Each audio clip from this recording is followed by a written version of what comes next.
the 7 p.m. news. Tonight, I'm joined by a panel of 3 of the top actuaries from across Ireland. With COVID-19 continuing to spread and death tolls rising, people are concerned. With insurers having pandemic exclusions in their terms and conditions, people are also losing cover.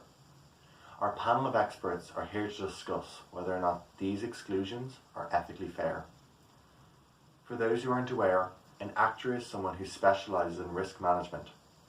Their in-depth knowledge of mortality and the probability of events occurring allow them to assist in pricing insurance products.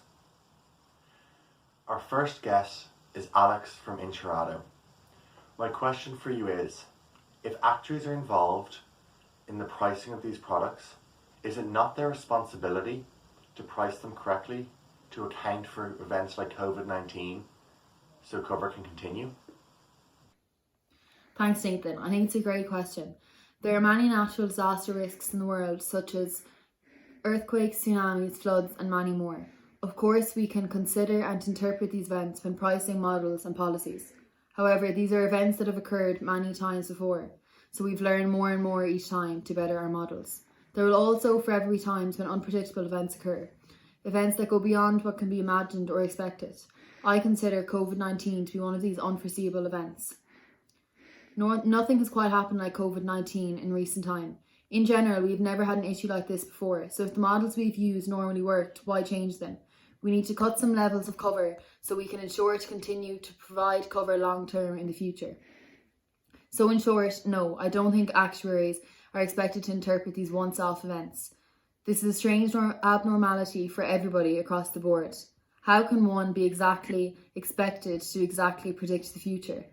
What we have done before has worked, so while we can consider the risk of the pandemic, it is non-actuaries' responsibility to keep every covered so as the pricing models used in normal time provide this cover. Thanks, Alex. Some interesting insights. Next up, we have Marina. Marina, do you agree with Alex that actuarial pricing models in general cover individuals, so COVID cover shouldn't be included as it is an unforeseen, hopefully, one-off event? Well, Nathan, to some extent I do agree with Alex, but I think it goes even further than that. The coronavirus obviously has had devastating impacts on society, and insurance providers are of no exception. Although my company is sympathetic to those impacted by COVID-19, our decision to exclude coronavirus-related claims in our cover comes from a place of prudency and cautiousness in relation to the continuity of our company. If we cover COVID-19 claims without offsetting increases in premiums or sales, this would have a distressing financial impact on the company. In the current climate, we must face the harsh reality that solvency and prosperity are our ultimate priorities as a business entity and not a charitable organisation. Here at Everlast Insurance, we have reflected on the issue at great length and came to the resounding conclusion that pandemic exclusions in our T's and C's is the only way that we can guarantee the continuity of our company, so we can be there for you, the customer, when you need us the most. Thanks, Marina. That's certainly an interesting perspective that an insurance company is just that, a company. Its focus is on making profits, not on running a charity. Our last guest tonight is Henry from Synergific Insurance. Henry, what are your thoughts on the comments tonight? Thanks, Nathan.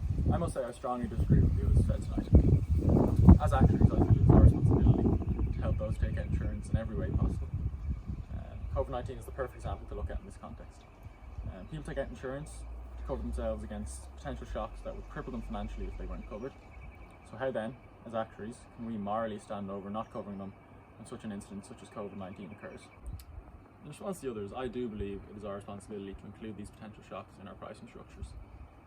The actuarial profession was set up as a benefit to all society. It was set up to benefit all of society.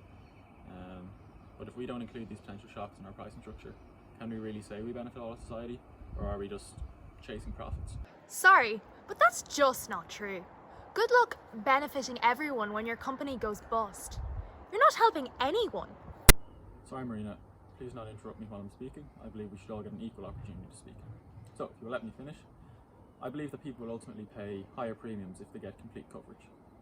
And it's our job as actuaries to ultimately find these premiums and price them accurately. If we do so, I believe that we can charge higher premiums, still offer complete coverage, and not go bust. And from a moral standpoint, ultimately to finish, I'd like to just add that as an employee, but also as a citizen, I could not stand over not offering this complete coverage and not doing my job to the utmost if ultimately people were left uncovered after paying their premiums. Thank you. Thanks to everyone that participated tonight. There were some really interesting points made on both sides, and I think everyone learned something. Until next time, stay home and stay safe. Now to Anna with the weather.